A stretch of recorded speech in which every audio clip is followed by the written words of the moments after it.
Hello friends, स्वागत है आपका क्वार्क फिजिक्स क्लासेज में। आज हम लोग गॉस के प्रमेय का अनुप्रयोग के बारे में पढ़ेंगे कि अनुप्रयोग में कौन कौन से टॉपिक आते हैं। तो अनुप्रयोग में देखिए, एक चादर का लेकर आता है कि अनंत लंबाई का एक चादर होता है, उसकी वजह से वैद्युत क्षेत्र की तीव्रता का मान कितना होता है। एक बेलन की वजह से वैद्युत क्षेत्र की तीव्रता का मान कितना होता है।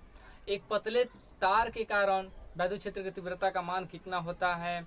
एक गोलीय गोला के कारण वैद्युत क्षेत्र की तीव्रता का मान कितना होता है।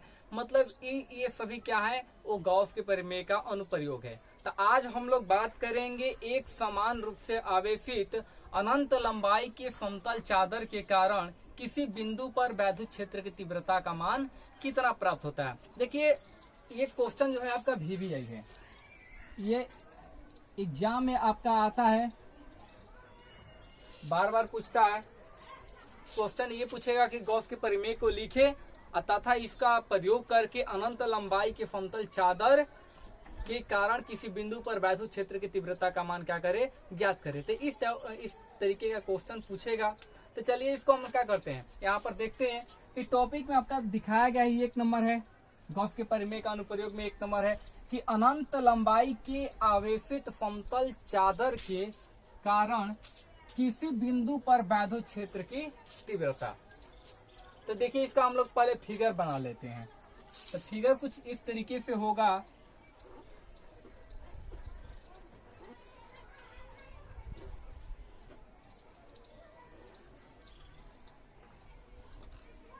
यहाँ पर हम लोग फिगर बना लेते हैं।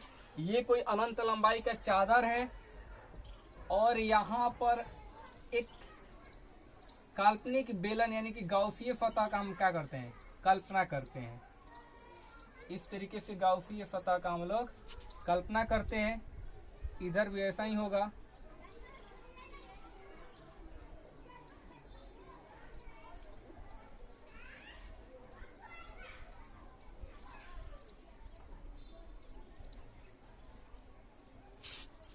देखिए, ये जो चादर है वो एक समान रूप से आवेश से क्या है, प्लस चार्ज से आवेशित है। तो यहाँ पर दिखा देंगे प्लस चार्ज चारों तरफ एक समान रूप से यहाँ पर दिखा दे रहे हैं।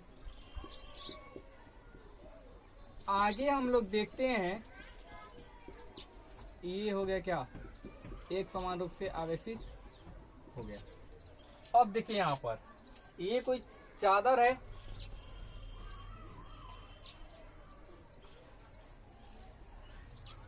ये कोई अनंत लंबाई का क्या है, चादर है। ये जो देखिए, जो चादर है और ये जो बेलन को बनाया गया है इस तरीके से है। मान लेते ये पूरा चादर है और ये वाला क्या है, बेलन है। तो इस तरीके से देखिए, इस तरीके से क्या है, इस पर स्थित है। ऐसे हम लोग तिरछा देखेंगे तो इस तरीके से दिखाई देगा। तो इसी तरीके से है। अब आगे देखते हैं क्या कि इसका नाम लिख लेते हैं, A, B, C और D। A, B, C और D, इसका नाम लिख लेते हैं। देखिए, यहाँ पर 2 तल हो रहा है। यहाँ पर तलों की संख्या कितनी है, 2 तल है। एक तो ये वाला हो गया समतल, ये चादर के एकदम समानांतर में होंगे। ये वाला तल, ये जो तल दिख रहा है ये चादर के समानांतर में होंगे। और जो दूसरा तल आपका बना है, ये वाला जो कर्वेड एरिया वाला है, ये इस तरीके से कर्व बना रहा है।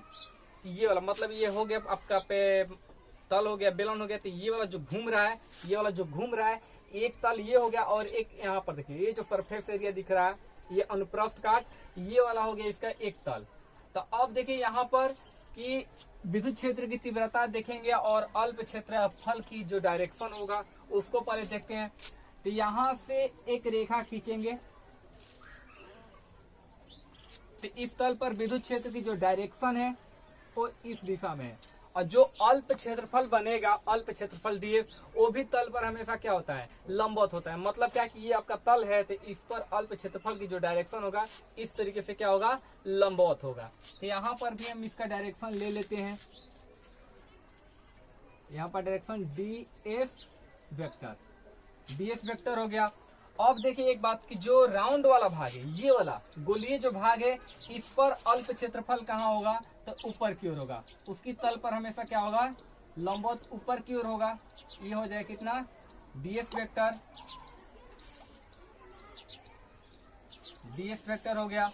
फिर इस साइड में भी क्या होगा, इसकी भी डायरेक्शन विद्युत क्षेत्र की तीव्रता की यही होगा, ई वेक्टर, और यहाँ पर भी डी एस वेक्टर, और यहाँ पर भी जो अल्प तल पर बनेगा, और यहाँ पर भी क्या, जो राउंड वाला तल है इस पर जो बनेगा अल्प क्षेत्रफल का जो डायरेक्शन होगा वो उसके तल पर क्या होगा, हमेशा लंबवत होगा। तो अब हमें करना क्या है, इसका डिस्क्रिप्शन लिख लेते हैं कि ये क्या कहता है फिगर में। एक बात और यहाँ पर कि यहाँ से ये तल से r दूरी पर, इस बिंदु से r दूरी पर एक बिंदु क्या है, यहाँ पर एक बिंदु P स्थित है जहां पर हमें वैद्युत क्षेत्र की तीव्रता का मान ज्ञात करना है। तो इसका डिस्क्रिप्शन लिख लेते हैं। लिखेंगे कि माना कि, देखिए यहाँ पर डिस्क्रिप्शन लिखा जा चुका है।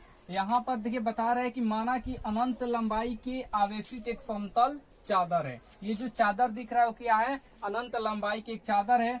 आगे कह रहा है कि जिस पर आवेश एक समान रूप से क्या है, वितरित है। जिस पर आवेश एक समान रूप से वितरित है मतलब इस चादर पर सभी जगहों पर आवेश की जो मान है वो एक समान रूप से है। ये नहीं है कि कहीं पर अधिक है कहीं पर कम है, मतलब चारों तरफ क्या है, समान है। फिर आगे कह रहा है कि इसका क्षेत्रफल कितना है, एस है, मतलब जितना चादर है उसका क्षेत्रफल कितना है, एस है। फिर आगे कह रहा है कि जिस पर पृष्ठीय आवेश घनत्व, यानी कि इस चादर पे जो आवेश का घनत्व है वो कितना है, सिग्मा है। कितना है, सिग्मा है। यहाँ पर लिखा जा चुका है कि यहाँ पर कितना है, सिग्मा है।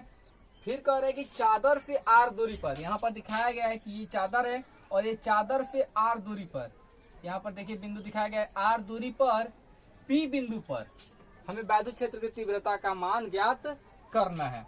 तो चलिए आगे हम क्या करते हैं, इसको डील करते हैं। इसको जल्दी से क्या कीजिए, नोट कर लीजिए। अब देखिए हम लोग आगे क्या लिखते हैं कि इसका पहले घनत्व निकाल लेंगे कि ये जो चादर है इसका पृष्ठीय आवेश घनत्व कितना है। तो लिखेंगे कि इसलिए चादर का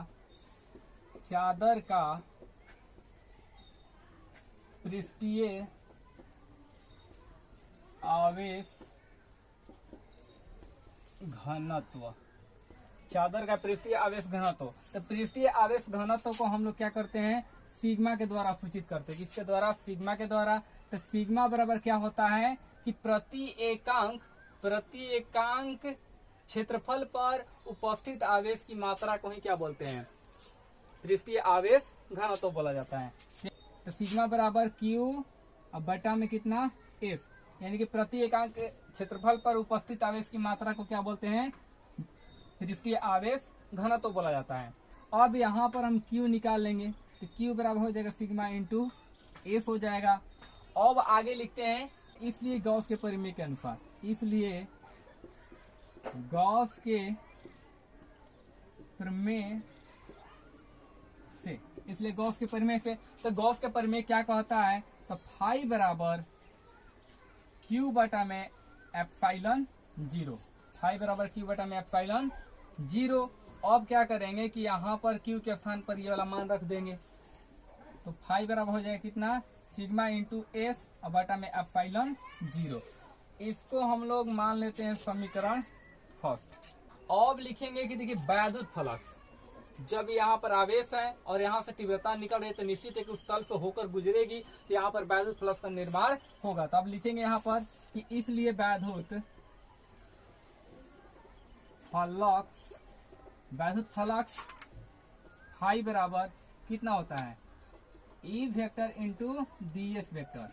चूंकि देखिए यहाँ पर ये हो गया फाई बराबर E into d S vector. अब देखना ये है कि इसमें दो तल हैं। यदि हम क्षेत्रफल की बात करें, ये वाला और ये ई है, ये इनके बीच में जो कोण बना है, किनके बीच में कोण है, तो ई और डीएस। तो ई और डीएस देखिए यहाँ पर दो गो, एक ऊपर की तरफ डीएस जा रहा है और एक इधर की तरफ डीएस जा रहा है, और एक इधर की तरफ भी तीव्रता है और दूसरा भी तीव्रता इधर एक साइड में है। मतलब तीव्रता एक ही डायरेक्शन में है, लेकिन जो अल्प क्षेत्रफल है वो अलग अलग डायरेक्शन में है। तो अब किसका निकालेंगे हम, तो पहले निकालेंगे ये वाला तल, जो ये वाला तल दिख रहा है, ये वाला, इसका ये दोनों का निकालेंगे कि ये दोनों पृष्ठ से होकर गुजरने वाली वैद्युत फ्लक्स का मान कितना होगा। फिर उसके बाद में ये जो राउंड वाला भाग है, ये गोलीय भाग है, इस क्षेत्रफल से होकर गुजरने वाली वैद्युत फ्लक्स का मान कितना होगा। तो दोनों एक एक करके निकाल लेते हैं। यहाँ पर क्या कीजिए, जल्दी से इतना तक नोट कर लीजिए, या आगे भी थोड़ा सा लिख लेते हैं। या फाई बराबर E into d s into cos theta. Cos theta आ गया। अब थीटा का मान निकालेंगे अलग अलग स्थितियों में। तो चलिए इसको जल्दी से नोट कर लीजिए।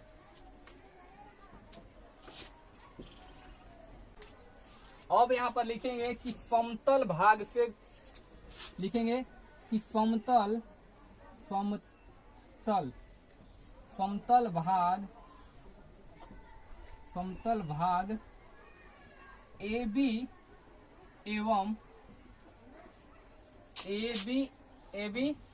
AB एवं CD से गुजरने वाले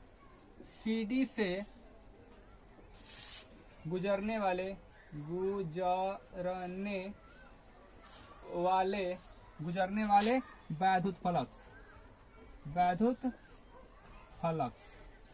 फ्लक्स, यानी कि समतल भाग AB एवं CD से गुजरने वाले वैद्युत फ्लक्स, यानी कि ये वाला जो तल दिख रहा है, ये वाला जो आपका यहाँ पर छायांकित किया गया है, ये वाला तल और फिर उसके बाद में ये वाला तल, इनके इस क्षेत्र से होकर गुजरने वाले वैद्युत फ्लक्स का मान कितना होगा। तो यहाँ पर देखेंगे। तो चूंकि एक बार देखते हैं यहाँ पर, तो लिखेंगे फाई बराबर E into d s into cos theta. अब यहाँ पर देखिए जो कॉस थीटा है और वो E और ds के बीच का कोण है। तो हम समतल वाले देखते हैं, यहाँ पर ये दोनों सेम है, जितना इधर होगा उतना ही इधर होगा। तो इधर देखते हैं कि देखिए यहाँ पर ये जब तल हो गया, ये तल हो गया, तो इस पर विद्युत क्षेत्र की जो तीव्रताएं होगी हमेशा क्या होगा, लंबवत होगा। और इसी तल पर ds की यदि मान देखें तो भी क्या होगा, लंबवत ही होगा। मतलब लिखेंगे यहाँ पर कि E वेक्टर तथा ds वेक्टर की दिशा समान है। मतलब इनके बीच में कितना डिग्री, 0 डिग्री कोण बनेगा। इसलिए थीटा बराबर कितना, 0 डिग्री। इसलिए फाई बराबर कितना हो जाएगा, E into d s into cos कितना, 0 डिग्री। और कॉस 0 डिग्री का मान कितना होता है, तो कॉस 0 डिग्री का मान 1 होता है। 1 होता है तो 1 से गुणा करा लेंगे तो मिल जाएगा हमारा कितना, फाई बराबर E इंटू डी एस। ये हो गया। अब देखते हैं, देखिए ये दोनों भाग से जो गुजरेगा उसका मान कितना होगा, इतना ही होगा।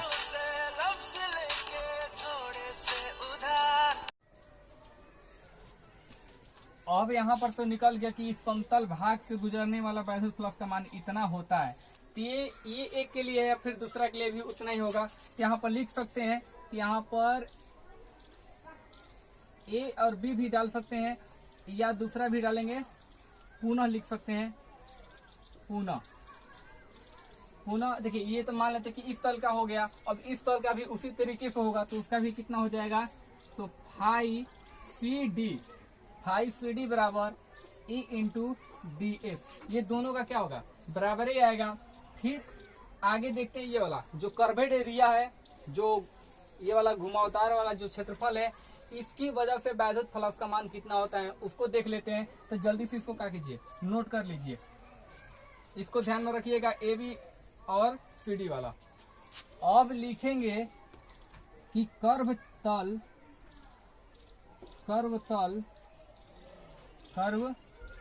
ए बी सी डी, कर्व तल ए बी सी डी से गुजरने वाले वैद्युत फ्लक्स, यानी कि कर्व तल ए बी सी डी से होकर गुजरने वाला वैद्युत फ्लक्स, मतलब ये वाला, ये जो अब दिख रहा है जो घुमावदार ये वाला तल, इसकी वजह से वैद्युत फ्लक्स का मान कितना होगा, उसी का मान हमें देखना है। तो अब यहाँ पर लिखेंगे कितना, ए बी सी डी के, तो वही होगा कि फाई बराबर E into d s into cos theta. और चूंकि यहाँ पर फिगर में देखते हैं कि विद्युत क्षेत्र की तीव्रता देखिए, इधर जा रहा है, बाह्य क्षेत्र की तीव्रता इधर जा रहा है, और जो आपका तल है ये वाला है, ये वाले तल के बारे में बात कर रहा है। जिस तरीके से यहाँ पर देखिए एक पाइप है, इसके जरिए हम बता सकते हैं कि मान लेते कि ये तल है और ये चादर है और ये वाला दो तल है, तो इसका तल का और इस तल का हम तो निकाल चुके हैं, यानी कि ये वाला निकाल चुके हैं कि बाह्य फ्लक्स का मान कितना आ रहा है। अब निकालेंगे ये वाले तल, ये जो तल है घुमावदार, ये वाला जो तल है जो दिख रहा है ये वाला घुमावदार, इस तल के वजह से बाह्य फ्लक्स का मान कितना होगा। तो यदि मान लेते कि चादर इस तरीके से है, चादर इस तरीके से है, तो विद्युत क्षेत्र की जो तीव्रता की डायरेक्शन होगा वो इधर होगा, इस साइड में होगा। मान लेते देखिए यहाँ पर तो विद्युत क्षेत्र की डायरेक्शन ये वाला हो गया। लेकिन यदि हम अल्प क्षेत्रफल की बात करें तो इस तल पर, ये जो तल है इस पर हमेशा क्या होता है, अल्प क्षेत्रफल लंबवत होता है, मतलब इस तरीके से ऐसे होगा। यहाँ पर देख सकते हैं कि हमेशा क्या होगा, लंबवते होगा, चाहे यहाँ पर रखे और चाहे यहाँ पर रखे, वहां पर भी लंबवते होगा, चाहे यहाँ पर भी रखे तो वहां पर भी क्या होगा, लंबवत ही होगा। तो फिर आगे देखते हैं कि देखिए यहाँ पर जो अल्प क्षेत्रफल है डीएस है वो क्या है, वो इस तल पर हमेशा क्या है, लंबवत है। तो यहाँ पर लिखेंगे कि चूंकि ई वेक्टर तथा डीएस वेक्टर की दिशा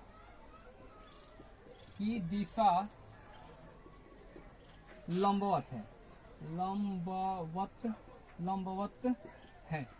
तो लंबवत होगा तो कितना डिग्री कोण बनेगा, इसलिए थीटा बराबर कितना होगा, 90 डिग्री, दोनों के बीच क्या 90 डिग्री। अब लिखेंगे इसलिए फाई बराबर E into d s into cos कितना 90 डिग्री, चूंकि कॉस 90 डिग्री का मान कितना होता है, 0 होता है, टी इंटू डी एस गुणे कितना 0, यानी कि फाई बराबर आ गया कितना 0, यानी कि phi A B C D का मान कितना आ गया है, 0 आ गया है। मतलब साफ है कि यदि ये आपका बेलन है तो बेलन की इस साइड से और इस साइड से बाह्य फ्लक्स होकर गुजर रहा है, इसका मान कुछ हो रहा है। लेकिन जो आपका ये कर्वेड एरिया है इसकी वजह से बाह्य फ्लक्स का मान कितना आ जा रहा है, 0 आ रहा है। तो अब बाह्य फ्लक्स कौन सा मान होगा, ये जो आपका समतल तल है, ये वाला तल और ये वाला तल, इसकी वजह से ही क्या होगा, जो बाह्य फ्लक्स बनेगा उस वही मान्यता उसको मिलेगा। लेकिन इसका नहीं होगा क्योंकि इसका तो मान 0 आ जा रहा है, इसलिए इसकी वजह से बाह्य फ्लक्स का मान नहीं होगा। तो आगे इसको जल्दी से नोट कर लीजिए।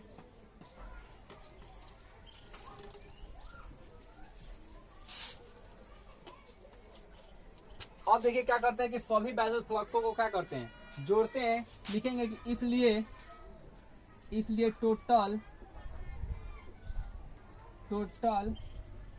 वैद्युत फ्लक्स, इसलिए टोटल वैद्युत फ्लक्स यानी कि फाई बराबर कितना हो जाएगा। तब पहला का देखिए इस तल का कितना आया था, तो वो आया था ए इंटू डी एस प्लस इसके लिए ए इंटू डी एस था, यहाँ पर ऐसे लिख सकते हैं phi A B plus phi, अब इसके लिए ये वाला है, इसके लिए और इसके लिए लिखेंगे phi B, phi C D होगा ना, सी डी प्लस अब जो कर्वेड एरिया है ये वाला तल हो गया। अब ये जो घुमावदार तल है इसके लिए कितना होगा, तो phi A B C D. अब इसका मान आया है कुछ न कुछ तो रख लेंगे। इसका आया था ई इंटू डी एस, इसका भी आया था plus E into d S हो गया, और इसका आया था कितना 0 आया था, तो 0 रख लेंगे। अब फाई बराबर कितना हो गया, E into d S plus E into d S, यानी कि 2 इंटू डी एस। अब देखिए यहाँ पर ये तो खत्म हो जाएगा। अब ये आ गया हमारा अल्प, अब निकालना है क्या, इसका हम समाकलन करते हैं। तो लिखेंगे कि दोनों तरफ समाकलन करने पर, तो दोनों तरफ समाकलन करने पर यानी कि फाई बराबर 2e इंटू डी एस।